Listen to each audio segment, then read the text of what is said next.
Okay, everyone, thank you so much for coming out tonight. And it's good to see some familiar faces. And wasn't that an incredible film?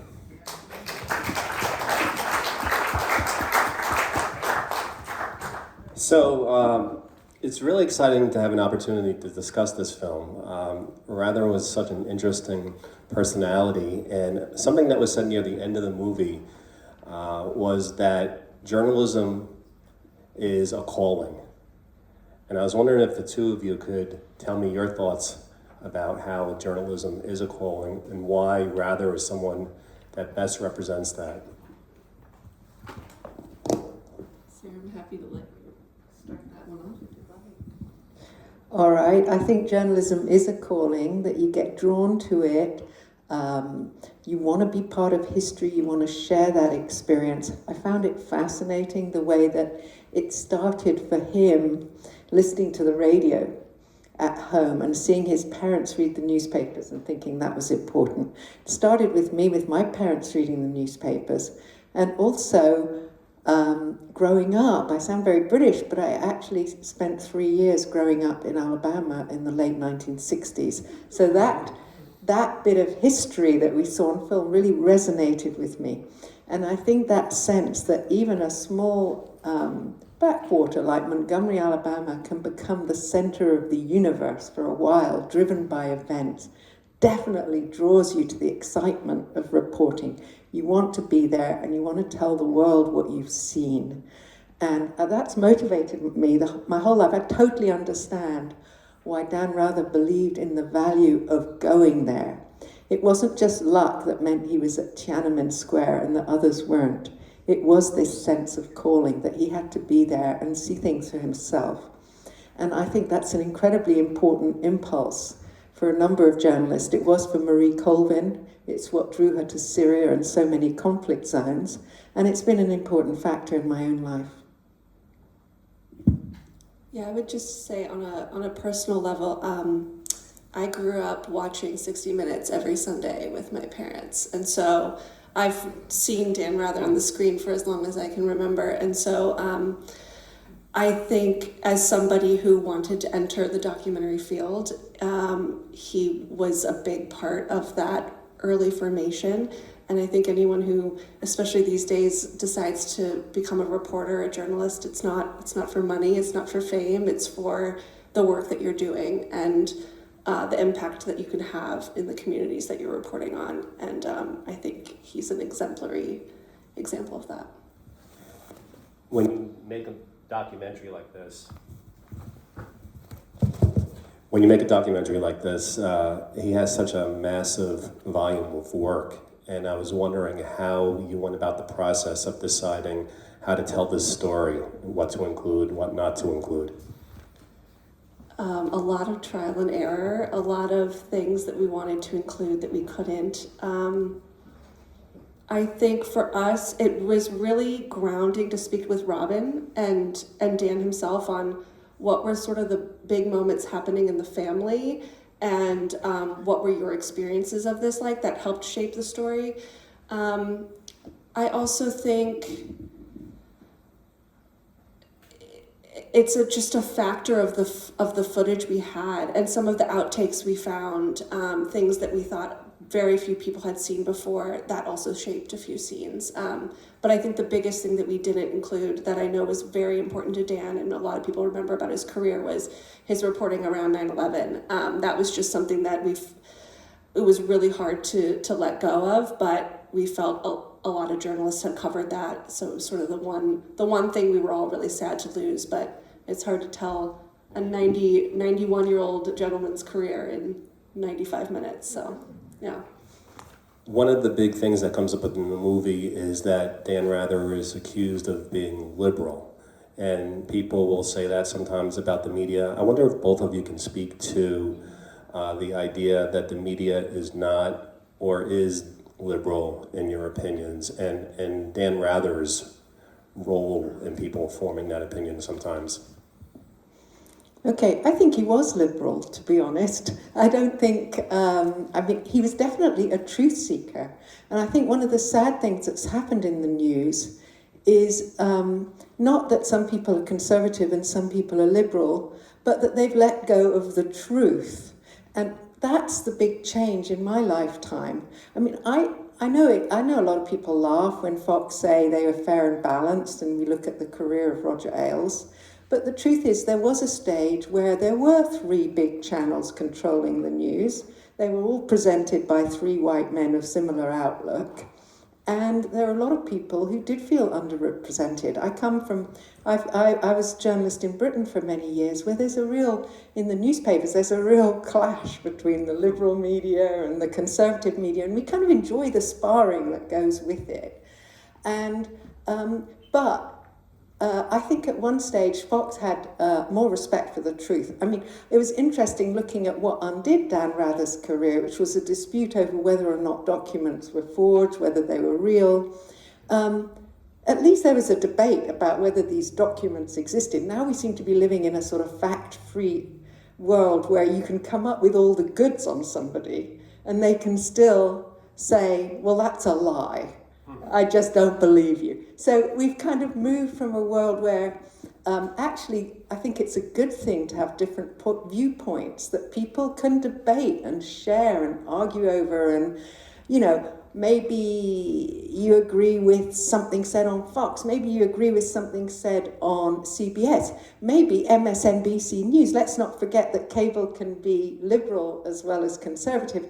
But what I do believe in is journalism that shares a belief in the truth. And Dan Rather was always trying to tell the truth. Now, over a long career, did he get some things wrong? Well, clearly he did. Mostly he got things right. And he had a deep-seated commitment to the truth, which I really admire. But that doesn't necessarily go with being a liberal. It's just in today's world, it does seem to be more, that's becoming more and more a problem, I think, for the conservative echo chamber. Do they actually believe in the truth or not? That's for another debate probably, but that's something I've seen change over the arc of Dan Rather's career. Do you want to add anything to that? I think Sarah said it perfectly. One of the things kind of related to what you were talking about is that he did seem like a truth seeker. Yet I think the biggest stretches in the movie, which were all moments I remembered, were when he was going head to head with Nixon, with the Bushes, you know, at the end, Trump. But he was an anchor person when there were Democrats in office too. Did you want to show some of you showed a little bit with Clinton, but were those clips just more memorable that you decided to show? Is that the reason? Yeah, I think they're defining moments of his career as well. I think when Dan started, I mean, he was the White House correspondent for Nixon when Watergate happened. He was covering President Johnson when the Vietnam War happened. I think just sort of the nature of what he was covering at that time, and then the sort of famous brawls he had with those politicians. I mean, the footage was more compelling in that way. Yeah, good stuff. Can you speak to the fact that he was an investigative reporter first before becoming an anchor person? Why was that so important in terms of defining what kind of anchor person he became? Either of you? Do you want to answer that? Yeah, I think something that really strikes me is he did a lot of sports radio play-by-plays. So in his earliest parts of his career, he was announcing baseball games, college games.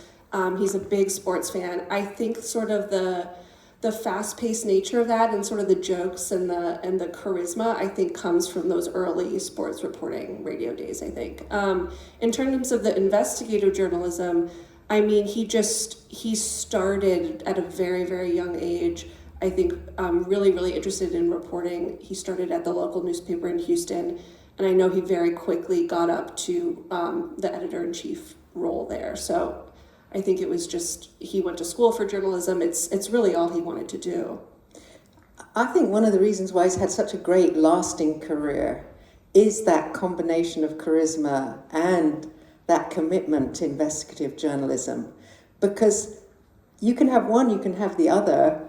I mean, I was an anchor on TV for a while, but I didn't have his easy manner. I wish I'd had that sports training. And I went back to newspapers after a foray working for the BBC and ITV News. And, but I think the longevity of his career came from the quality and depth of his journalism. We've seen anchor men and women come and go because they don't have the gravitas that he brought to his stories. The idea that there was more behind it. Not everybody can do 60 Minutes, which is an hour-long investigative program. And one of the fascinating things that often happens with the greats, I mean, if you look at the arc of his career, it's absolutely incredible because he's really surfed a whole change in media all the way up to Twitter. And if I admire one of the things about the documentary, it's the narrative arc that you've identified. I also love the soundtrack, by the way. But you have made sense of that career, beginning with the wireless, with him sick in bed, going all the way to having 2.7 million followers on Twitter. It's because he was damn good at his job and was a brilliant communicator. And that applies as much on Twitter as it does to saying hello and welcome for the evening news and going in to make a pithy opening or a pithy remark. And so that sense of being able to think on his feet, be smart, quite sassy, witty, but also have depth comes from that investigative commitment. We talked a little bit about how the media has changed, and there was that period that he was part of when there were 3 anchors and basically millions and millions of people. That's where they got their news. For him to be part of that is really significant. Can the two of you speak to like what has happened with news? It's addressed in the film, really, I think, in a very smart way. But things are so different today. People now can get the news that matches their political beliefs. They're smaller audiences, but people are very passionate about where they're getting their news. Where in the past, everyone kind of got their news from the 3 major networks.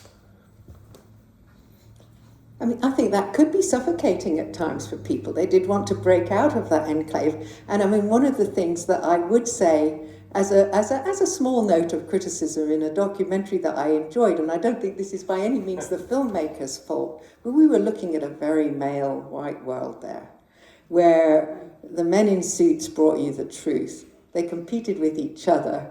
You know, this is almost the world of Ron Burgundy and Anchorman and Stay Classy San Diego and fighting each other in the streets to be top dog. But it was all about the guys. And I think if you look at the media today, it's much more diverse. You have more women, perhaps, and you know, perhaps it's not as diverse as we would like it to be, but it is changing. And but it has meant as well that we've got a more segmented audience.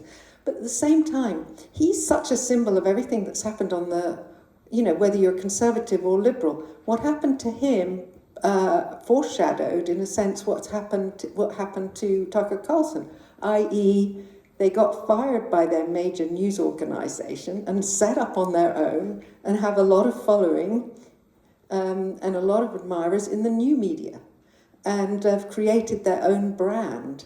And that's a new phenomenon. You used to sort of belong, you know, the man used to belong to CBS and that kind of thing. That was the institution. Tucker Carlson used to belong to Fox. Now, you know, Bill O'Reilly, Megyn Kelly, so many different anchors are creating their own brand with their own ardent fans. It's generally because they're very good at what they do, whether you approve of them or not. But it also does create a much more segmented and fragmented audience. I think something that's alarmed me of late is also just the lack of fact-checking or the YouTubers as news purveyors of information. I think that there's a real, I'm not saying you have to, only read the New York Times or whatever, but I do think that proper journalists and fact-checking and in this age of people being able to post a video and tweet it immediately, there is real worry and concern that people are reading opinion as news on both sides. Yeah, and there's no longer that impulse to go there anymore. People make up their mind on a story just depending on what tribe they belong to, as opposed to going and really checking out what's going on. Yeah. Taylor, I liked some of the personal information that you gave about Rather. I don't know how well you got to know him in the making of this film.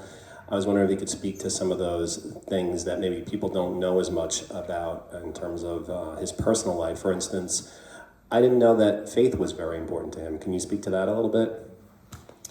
Yeah, it's a huge part of his life. I talked mostly with Robin about his faith, but it's been a very grounding presence his whole life. I think for me, the one thing that we could never get in the documentary that I always wanted was an interview with Jean, his wife. Jean, I think, is half of Dan, and she purposefully does not like to appear on camera or speak, but she's a fierce supporter of his, and I think, a big reason why his career is the way it is. Martin told me a story, his grandson, that when Jean and Dan were on a road trip once, they stopped at a gas station in Texas, and Dan was filling up the car. Jean went in and was talking to a gentleman for quite a while. When he came back, he was like, "Oh, do you know that person?" He goes, "Oh yeah, I dated him before you." And Dan said, "Oh, well, if you married him, you could own this gas station." And she goes, "No, if I married him, he would be the managing editor of the CBS News." Jean's lovely, and I think the way Dan appeared personally to me is the same way he appears on camera and I think on the news. He's very, very driven by truth. He conducts himself very professionally. Yeah. Near the end, when he lost the CBS job and he was involved in the lawsuits, I can only imagine how devastating that must have been for a person who dedicated their entire life to this place. Can you, did you sense anything just in the family or Dan speaking about this moment? Yeah, I think everyone in the family has their own opinions and feelings about it. I know it was very painful for Dan. Something that I was really happy that this film was able to accomplish was him reuniting with a lot of CBS people. We had a premiere at Tribeca. He met Susan, who was in the field with him for a long time and was president of CBS News after Dan left. And just to see their friendship and the way that they respect each other, that has never gone away. So I know it's, a difficult, painful moment, but, he speaks highly of CBS and everyone there. I mean, if I could just jump in there, the British have a saying, all political careers end in failure. Mm-hmm. Politicians often mourn that because they end up getting kicked out of office. The voters have had enough of them. And increasingly, I think that's the pattern among famous media personalities. It used to be you could have a long career and retire with, lots of plaudits and dignity. But increasingly, there are so many pitfalls. You are subject to these viral storms that can blow up out of nowhere, almost unseen, and your career can literally just go like that, poof, in smoke. And, the right talks a lot about cancel culture. They seem to be very addicted to cancelling people, as far as I can tell themselves. But there is all round, I think, a mood now that, one slip up and you're done. That didn't used to be the case. I mean, I shouldn't really wash any dirty linen in public, but the Sunday Times famously published the Hitler diaries, which were a terrible forgery that have been signed off by the Regius Professor of History at Oxford University and a specialist on Nazi Germany. Well, he remained Regius Professor of History at Oxford University until his 90s. But, this would be a complete career-ending mistake now, and you'd have to resign, when you fall for what looked, in hindsight, like a very obvious hoax. And, that was a much worse mistake than Dan Rather committed. But there was a lot more tolerance then that you could make mistakes and get away with it. Now you can't. So people should be able to make mistakes. I think you should be able to make mistakes. I mean, somebody said on film that the spotlight is very harsh, it burns. But the way that it's really fiercely consuming people now, particularly social media, I think is too much pressure, more than one person can withstand. I mean, journalists are human, they make mistakes. And they do it in pursuit of trying to get at the truth. And although I'm certainly very big on fact-checking and getting things right and not taking risks that are with stuff that's unsubstantiated, obviously not, occasionally errors can be made, and we should be a little bit more forgiving instead of doing all this pile-on that goes on now. He was an early victim of that pile-on that you get more and more frequently with social media now. You mentioned the soundtrack. Everyone remembers, I think, the REM song. But I was so happy that you put in the clip with Rather performing. I had forgotten about that. Can you explain a little bit more about that clip and how they got Dan Rather to sing along? That was amazing. Yeah, I don't know that story, to be honest. We found it while trying to find any live performances of that, and there he was. I loved the daughter, saying how embarrassing it was, like watching your dad dance. Well, we talked about before that there were 3 anchors. All of them were quite famous. Any reason in particular why you think Rather, more so than the others, deserves a documentary and a special look? Either of you? Well, you obviously made the film. I mean, I think it's just how active he is today, how prevalent his career still is. Not to say the others aren't deserving, but yeah. I think that's right. He's managed to remain relevant. I mean, I follow him on Twitter. I didn't really mean to, but I kept seeing these rather clever tweets coming around and thinking, oh, well, these are entertaining and, on point, etc. Next thing I know, I'm a Dan Rather follower. And I think I actually follow him more on Twitter than I did on CBS, because although I was a journalist while he was still broadcasting, I was Washington bureau chief for the Sunday Times at the time of the Bush scandal that proved his undoing. So I remember that in lifetime. I wasn't very big on turning on to CBS News. I might watch some cable. But this was the exciting period when blogs were coming on board and then new sort of organs like Politico doing live reporting. And I was really caught up in what was going on the internet, more than watching those sort of, half-hour news programs that sort of used to dominate in my parents' generation. So he became relevant. I'm hardly a millennial or Generation Z or anything like that. But he became newly relevant to me with Twitter because he's just damn good at it. Making a documentary, is a form of journalism. And one of the issues that sometimes comes up with documentaries is you need to have access to the people who are featured in the documentary, and yet you want to have control over the story that you're telling. Can you speak a little bit? I mean, obviously you got Dan Rather and you got his family and a lot of other significant people. Were there any ground rules for making the movie, or did they let you do what you wanted?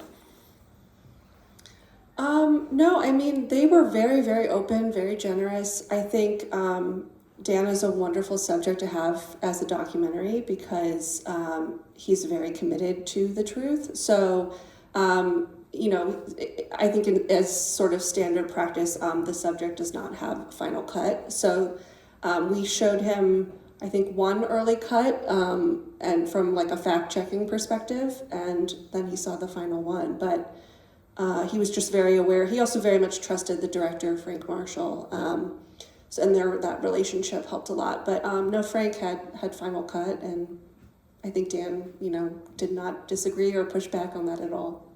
So what are you most proud of the movie? Oh gosh. I think I'm most proud of the optimism that it gives. I think when we first screened this at Tribeca, the first Trump indictments had just come down, and the moderator asked Dan, we're in an unprecedented time, and he's like, it's not unprecedented. There's a lot of precedent for this stuff, and also just, he really, at that time, he really drilled in, you are innocent until proven guilty, and I think just the the commitment to truth has been the most amazing thing, especially in this turbulent time, to have, like he says, just a steady voice of history and context. Yeah. And Sarah, you have students at Stony Brook University studying journalism.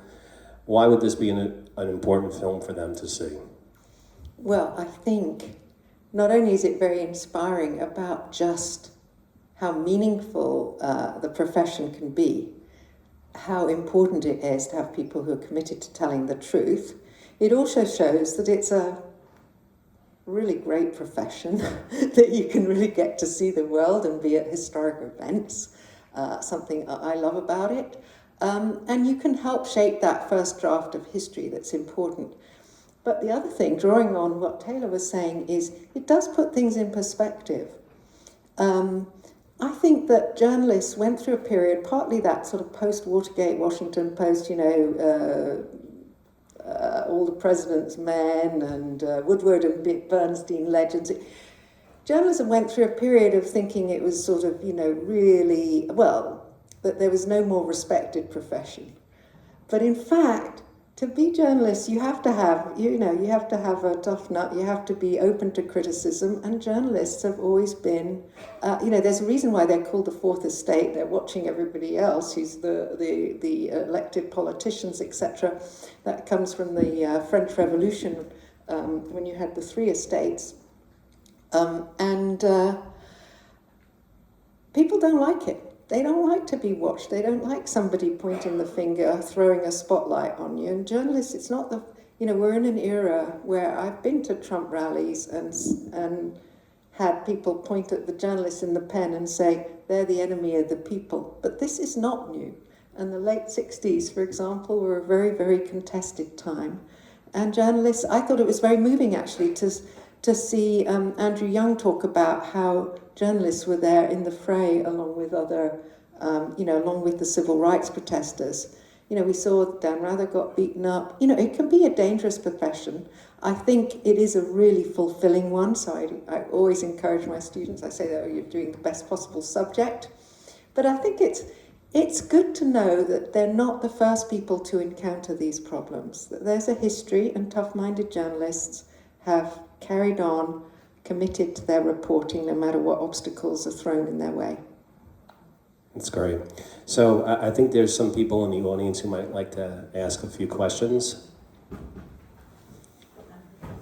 So I'm going to hand over my microphone. Okay, thank you. Do I see any hands? Raise your hand if you have a question. Any questions? No? Okay, I'm coming.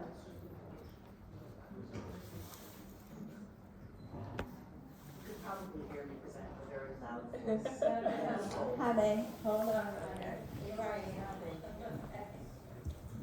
I was just curious what you think about the journalists today who, I don't think of them as journalists as much as they just read the news. There's a huge difference between the journalists of this generation, of Dan Rather's generation, and the ones that we have today. They're not necessarily writing their own material. Is that right, or is that not right? I think you'd be surprised. Having been in the presenter's chair myself, I have actually dried up on air. It's a very uncomfortable feeling when I was suddenly told you had another sort of 60 seconds left. Like there's some mistake made, and I thought I was winding up, and then I had to carry on, and I definitely, stumbled. People that you see, there have been satires about people who just look good on screen and read the news because they're good looking, etc. But you didn't include 9/11 footage because a lot of anchors reported on 9/11. Now, I was actually at 9/11. I happened to be downtown Manhattan. I had no idea what was going on. I wasn't watching the news. But later, when I caught up, when I say I had no idea what was going on, I was looking at these incredible scenes and not knowing, what to make of it. Were we in World War III? What the hell was going on? But the anchors also didn't know what was going on. And all these people that looked like they were just sort of good-looking people in dresses or suits managed to handle the situation calmly, to talk intelligently for hours, not knowing very much, having stuff constantly fed into their ears. That's the other thing that people forget. You might be on screen, but you've got some producer saying, why don't you ask this, why don't you do that? And sometimes it's annoying, and sometimes it's like really important, it's your lifeline. You have to be able to sort of look at, what's going on, what your reporters are saying, what your producer's telling you in your ear. And faced with an incredible stress test on 9/11, hours of very, very harrowing footage with very little known about the causes of the attacks, nor any knowledge of what was going to happen. For example, the buildings fell. I think almost every news anchor excelled that day. And that's probably why you didn't choose him, because he did a damn good job, no doubt, but so did a lot of people. Exactly. And they would have been people you might have thought were just sort of himbos or bimbos on air or whatever. But they could really, there's a reason why they're in that hot seat. They can talk. And they can talk intelligently for hours, even when they don't know much about what's going on. Keep you glued to that screen. Any other questions? Yes. Okay. Talking intelligently for hours when you don't know the context, when you don't know the facts. Is that really news, or is that just a personality? Somebody like John Oliver could have done the same thing. Yeah, he could. But you're watching live pictures unfold, and people want to know. It's a bit more like being a match commentator at that point. You have to keep your nerve and say, and your reporters on the ground are feeding you information all the time. And you can say, we've just learned that X has happened, and now we're going to go to Y on the ground, and cut to them. And you have to keep your poise, and there's no question, you cannot do that job unless you're intelligent. And John Oliver, by the way, is very intelligent. He's not an anchor, but he's a media personality, and he's a very shrewd analyst. And I definitely think he could hold his own during a live national tragedy like that.